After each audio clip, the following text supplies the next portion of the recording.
Baik, Assalamualaikum warahmatullahi wabarakatuh. Perkenalkan, saya Haryo Yandi Hasra, NPM 18.17053.0051, ingin mempresentasikan proposal judul penelitian saya dengan judul Pengaruh Profitabilitas, Likuiditas, dan Kebijakan Dividen terhadap nilai perusahaan pada perusahaan manufaktur di Bursa Efek Indonesia periode 2016 sampai 2019. Namun sebelum saya mempresentasikan hasil penelitian saya mengucapkan terima kasih kepada dosen pembimbing saya, yaitu Bu Tilawatil Cisetayoda, SE MSI, sehingga saya dapat menyelesaikan proposal judul penelitian saya. Baik, langsung masuk pembahasan. Yang pertama adalah latar belakang mengangkat judul. Latar belakang yang saya ambil itu dari kutipan atau menurut Prasojo tahun 2019 bahwa industri manufaktur di Indonesia saat ini sedang dilanda masalah dari segala penjuru.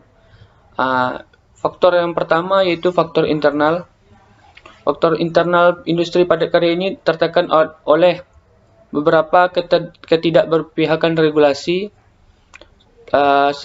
Selanjutnya terbelit masalah permodalan, infrastruktur, dan juga persoalan ketenaga kerjaan atau buruh yang tidak memenuhi kompetensi untuk bekerja.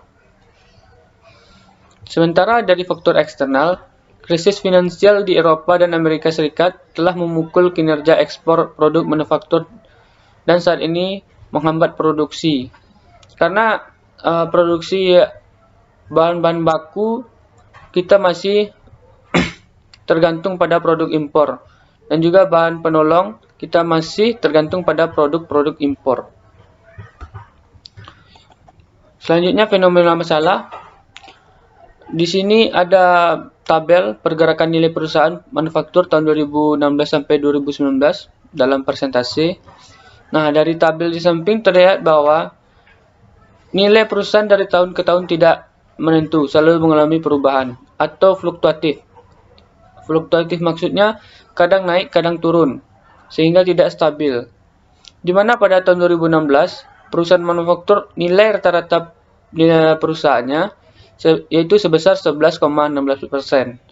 Pada tahun 2017 mengalami penurunan sebesar 10,89%, dan pada tahun 2018 mengalami kenaikan yang cukup signifikan menjadi 13,21%. Namun di tahun 2019 mengalami penurunan lagi menjadi 11,77%. Selanjutnya jurnal pendukung, saya mengambil dari peneliti yang pertama yaitu Linda Savitri Dewi dan Nyoman Abudanti. Variabel yang ditelitinya variabel dependen yaitu nilai perusahaan. Variabel independen yaitu profitabilitas, likuiditas, kepemilikan institusional, dan kepemilikan manajerial. Nah, persamaan variabel dengan penelitian saya yaitu variabel dependen yaitu nilai perusahaan, sedangkan variabel independen yaitu profitabilitas. Hasil dari penelitian Linda Savitri Dewi dan Nyoman Abudanti menunjukkan bahwa profitabilitas berpengaruh positif dan signifikan terhadap nilai perusahaan. Selanjutnya penelitian dari Celine Lumoli, Sri Murni, Victoria N. Untu tahun 2018. Persamaan variabelnya yaitu nilai perusahaan, sedangkan variabel independennya nilai perusahaan, sedangkan persamaan independennya yaitu likuiditas dan profitabilitas. Nah, yang menariknya di dalam penelitian si Celine Lumoli, Sri Murni, dan Victoria N. Untu ini mengatakan bahwa likuiditas dan profitabilitas tidak berpengaruh signifikan terhadap nilai perusahaan. Yang ketiga yaitu penelitian dari Edi Sucipto dan Bambang Sudiatno tahun 2018. Persamaan variabelnya yaitu variabel dependen yaitu nilai perusahaan, independen yaitu kebijakan dividen. Nah, hasil penelitian dari Edi Sucipto dan Bambang Sudiatno ini menunjukkan bahwa kebijakan dividen mempunyai pengaruh yang sangat signifikan terhadap nilai perusahaan. Selanjutnya dari Rika Amanda Putri dan Mia Angelina Setiawan tahun 2019. Hasil penelitiannya mengatakan bahwa kebijakan dividen berpengaruh negatif dan tidak signifikan terhadap nilai perusahaan. Itulah jurnal pendukung yang saya ambil dari judul proposal saya. Nah, selanjutnya faktor-faktor yang mempengaruhi nilai perusahaan atau faktor-faktor yang mempengaruhi Y.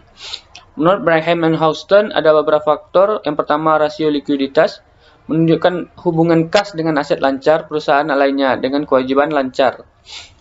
Selanjutnya, rasio manajemen aset mengukur seberapa efektif perusahaan mengelola asetnya. Itu seperti rasio ini menggambarkan apakah jumlah aset di suatu perusahaan itu terlalu tinggi atau terlalu rendah jika dilihat dari sisi penjualannya. Jadi patokan untuk rasio manajemen aset adalah penjualan. Selanjutnya, rasio manajemen hutang yaitu mengukur sejauh mana perusahaan mendanai usahanya dengan membandingkan antara dana sendiri yang telah disetorkan dengan jumlah pinjaman kepada kreditur. Dan yang terakhir, profitabilitas digunakan untuk mengukur kemampuan para eksekutif perusahaan dalam menciptakan tingkat keuntungan baik dalam bentuk laba perusahaan maupun nilai ekonomis atau penjualan. Sumber yang saya ambil yaitu Jurnal Akuntanika 2, Ika Sasti Verina dan Rina Chandra Kirana tahun 2015. Selanjutnya saya akan masuk ke bab 1 pendahuluan. Yang pertama, latar belakang. Peningkatan ekonomi suatu negara itu tidak lepas dari pengaruh perusahaan-perusahaan yang ada di dalam negara tersebut. Perusahaan-perusahaan yang apabila suatu negara memiliki perusahaan-perusahaan yang bersaing ketat dan mampu melakukan inovasi, maka akan melahirkan perusahaan-perusahaan yang berkualitas sehingga mampu bersaing di dunia global atau di pasar global. Nah, untuk mengukur atau instrumen dalam mengukur kekuatan ekonomi suatu negara itu adalah pasar modal. Pasar modal itu adalah instrumen jangka panjang yang diperjualbelikan baik dalam bentuk modal maupun bentuk hutang. Nah, dalam Bursa Efek Indonesia itu ada beberapa sektor. Namun sektor yang sangat menggeliat pada saat ini adalah perusahaan manufaktur atau sektor manufaktur. Sektor manufaktur itu adalah perusahaan yang mengolah barang mentah menjadi barang jadi serta menambah nilai atas barang tersebut. Nah, tentunya tujuan utama dari perusahaan yaitu memaksimalkan nilai perusahaan. Nilai perusahaan tersendiri adalah harga yang bersedia dibayar oleh pembeli apabila perusahaan tersebut akan dijual gitu. Jadi semakin tinggi nilai perusahaan, semakin besar juga harga jual dari perusahaan tersebut. Nah, ada beberapa indikator untuk mengukur nilai perusahaan, dan ini menjadi landasan saya untuk meneliti penelitian saya ini. Yang pertama, profitabilitas, kedua likuiditas, dan yang ketiga kebijakan dividen. Nah, selanjutnya latar belakang, nilai perusahaan. Saya menggunakan indikator untuk mengukur nilai perusahaan adalah price book value atau PBV. PBV merupakan rasio harga saham yang terhadap nilai buku saham pada perusahaan.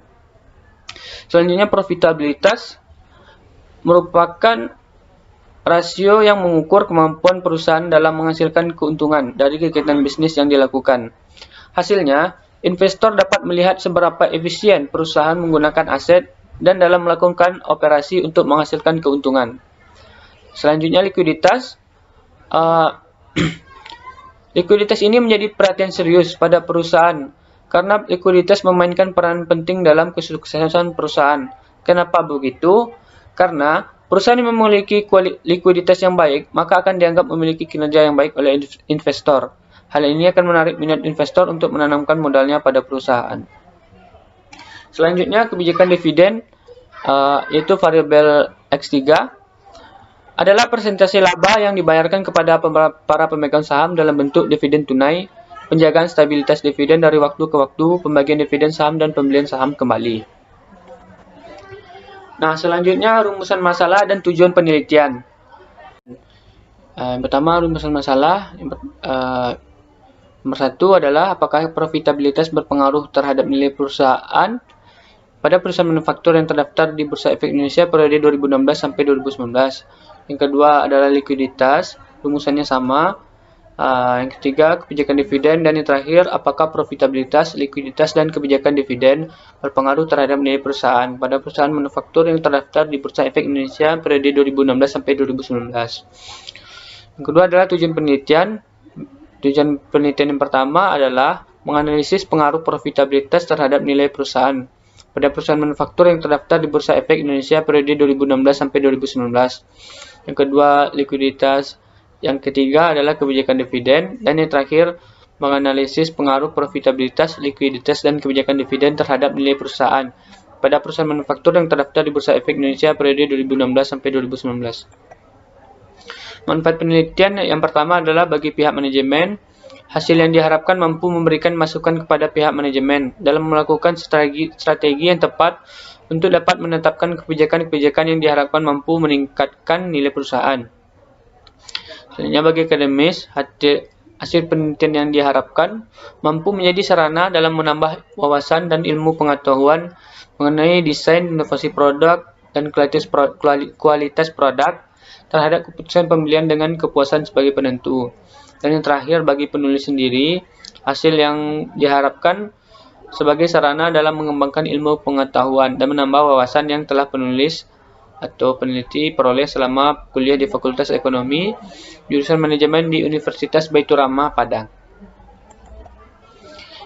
Baiklah, masuk ke bab 2 tinjauan pustaka, yaitu kajian teori. Yang pertama adalah pasar modal.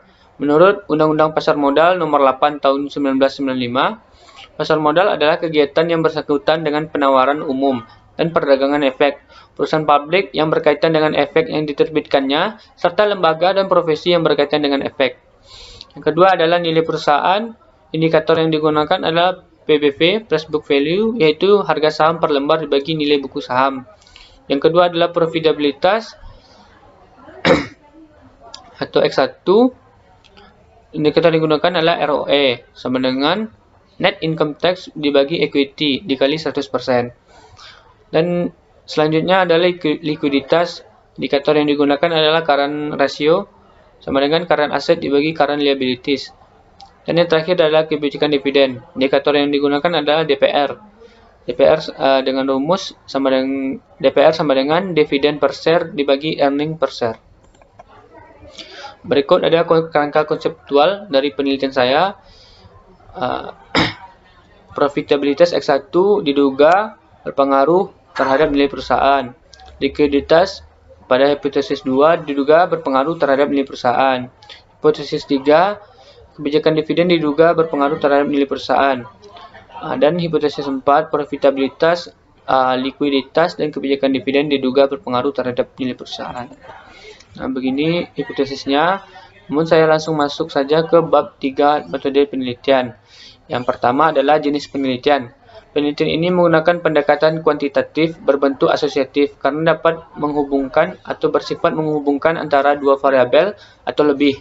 Data kuantitatif dalam penelitian ini adalah laporan keuangan tahunan perusahaan manufaktur yang terdaftar di BEI atau Bursa Efek Indonesia periode 2016 sampai 2019. Yang kedua adalah tempat dan waktu penelitian. Penelitian yang saya lakukan di BEI dengan mengakses website www.idx.co.id dengan sampel annual report perusahaan manufaktur periode 2016 sampai 2019 yang terdaftar di Bursa Efek Indonesia. Selanjutnya adalah variabel penelitian. Variabel dependen saya atau Y adalah nilai perusahaan. Sedangkan variabel independen dalam penelitian saya ini adalah profitabilitas X1, likuiditas X2, dan kebijakan dividen X3. Nah, selanjutnya populasi dan sampel. Populasi dalam penelitian ini adalah perusahaan sektor manufaktur yang terdaftar di BEI periode 2016 sampai 2019. Jumlah populasi yang diambil sebanyak 156 perusahaan manufaktur, namun yang diambil sejumlah tertentu secara random sebagai sampel. Selanjutnya kita masuk ke sampel. Sampel dalam penelitian ini ditentukan dengan menggunakan teknik purposive sampling, yaitu teknik penentuan sampel dengan pertimbangan tertentu. Pertimbangan tersebut antara lain adalah Perusahaan manufaktur yang membagikan dividen kurang dari 3 kali dalam periode 2016 sampai 2019. Dengan keterangan populasi, yaitu jumlah keseluruhan perusahaan manufaktur yang terdaftar di B periode 2016 sampai 2019 itu sebanyak 156 perusahaan. Kriteria sampel yang diambil adalah perusahaan manufaktur yang membagikan dividen kurang dari 3 kali dalam periode 2016 sampai 2019, yaitu sebanyak 102 perusahaan. Maka total sampel yang akan diambil yaitu sebanyak 54 sampel perusahaan.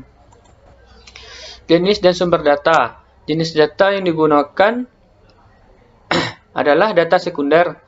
Alasan peneliti mengambilnya karena tidak memungkinkan bagi peneliti untuk memperolehnya secara langsung. Data sekunder yang diambil adalah laporan keuangan periode 2016 sampai 2019 pada perusahaan manufaktur. Selanjutnya sumber data. Data sekunder yang berasal dari laporan keuangan perusahaan dan sampel yang diperoleh dari Bursa Efek Indonesia itu melalui situs resminya, yaitu www.idx.co.id, dan ringkasan laporan keuangan perusahaan yang terdapat pada Indonesian Capital Market Directory. Selanjutnya, teknik pengumpulan data. Metode yang digunakan yaitu metode dokumentasi, yaitu dengan cara mengumpulkan, mencatat, dan mengkaji data sekunder yang berupa laporan keuangan perusahaan manufaktur yang dipublikasikan oleh BI melalui Indonesian Capital Market Directory atau ICMD. Selanjutnya, teknik analisis data. Yang pertama, teknik uji Chow. Uji Chow digunakan untuk memilih model yang paling tepat digunakan dalam mengolah data panel. Uji Chow digunakan untuk menentukan model fixed effect atau common effect yang sebaiknya dipakai. Selanjutnya, uji Hausman digunakan untuk mengetahui model yang sebaiknya digunakan, apakah fixed effect model atau FEM atau random effect model atau RAM. Selanjutnya, uji Langrenz multiplier atau uji LM digunakan. Hipotesis yang digunakan adalah H0 sedangkan model mengikuti common effect, dan yang selanjutnya adalah HA, model mengikuti random effect. Nah, jika nilainya besar dari 0,05, maka HO diterima. Artinya model terpilih adalah common effect. Namun, jika nilai probabilitas 0,05, H0 ditolak. Artinya model terpilih adalah random effect. Selanjutnya, uji asumsi klasik. Yang pertama, uji normalitas. Salah satu model yang banyak digunakan adalah uji Jarku-Bera. Nah, jika hasil uji Jarku-Bera ini lebih besar dari nilai chi-square pada A sama dengan 5%, maka hipotesis 0 diterima, yang berarti data berdistribusi normal. Namun, jika hasil uji Jarku-Bera lebih kecil dari chi-square pada A sama dengan 5%, maka hipotesis 0 ditolak, yang artinya tidak berdistribusi normal. Selanjutnya, uji multikolinearitas. Itu pengujian dilakukan dengan menggunakan correlation matrix. Gejala multikolinearitas tidak akan terjadi bila masing-masing variabel independen yang digunakan memiliki koefisien korelasi kurang dari 0,80. Selanjutnya, uji heterokedastisitas. Dalam penelitian ini menggunakan metode uji Bruce-Pagan-Godfrey, di mana untuk nilai probabilitas chi-square harus lebih besar dari A sama dengan 0,05, maka dapat dikatakan tidak terjadi heterokedastisitas. Selanjutnya, uji autokorelasi bertujuan menguji apakah ada antara kesalahan pengganggu pada periode T dengan apakah ada kesalahan pada periode T dengan kesalahan pengganggu pada periode T-1 atau periode sebelumnya. Jika terjadi korelasi, maka dinamakan ada problem autokorelasi. Sedangkan model regresi yang baik adalah regresi yang bebas dari autokorelasi. Selanjutnya, uji regresi linear berganda. Rumus yang digunakan yaitu Y sama dengan A tambah beta 1 PR IT tambah beta 2 LK IT tambah beta 3 KD IT tambah E. Masih uji asumsi klasik, uji signifikansi secara parsial atau uji T. Dengan rumus T hitung sama dengan beta IT dibagi SE beta IT, di mana beta IT sama dengan koefisien regresi XI, SE beta IT sama dengan kesalahan standar atas koefisien regresi XI. T hitung sama dengan nilai T yang dihitung atau yang diobservasi. Nah, selanjutnya adalah uji F atau uji signifikan secara simultan. Menurut Sugiono tahun 2016, rumusnya adalah F hitung sama dengan R kuadrat bagi K per 1 kurang R kuadrat bagi N kurang K kurang 1. Di mana F hitung sama dengan nilai pengujian, R kuadrat adalah koefisien determinasi ganda, N sama dengan besarnya populasi atau banyak data, dan K banyak variabel penelitian. Selanjutnya uji koefisien determinasi atau R kuadrat. Menurut Kesumawati tahun 2017 dapat dirumuskan sebagai KD sama dengan R sama dengan R kuadrat kali 100%, di mana R sama dengan koefisien korelasi. Nah, dari koefisien determinasi R2 ini dapat diketahui ketepatan dari analisis regresi linear berganda. R2 merupakan besarnya variabel sumbangan seluruh variabel terikat. Nah, yang terakhir adalah definisi operasional. Definisi operasional yang pertama adalah variabel Y atau nilai perusahaan dengan rumus PBV sama dengan harga saham per lembar dibagi nilai buku saham. Penelitian menurut Afzal dan Abdul tahun 2016. Yang kedua, profitabilitas atau X1 dengan rumus ROE sama dengan net income tax dibagi equity dikali 100%. Itu menurut penelitian Pangestuti tahun 2016. Yang ketiga adalah likuiditas X2 dengan rumus current ratio sama dengan current asset sama dengan dibagi current liabilities menurut Sutrisno tahun 2018. Dan yang terakhir kebijakan dividen X3 dengan rumus DPR sama dengan dividen per share dibagi earning per share. Penelitian menurut Sutrisno tahun 2012. Baiklah, sekian dari presentasi judul penelitian saya. Assalamualaikum warahmatullahi wabarakatuh.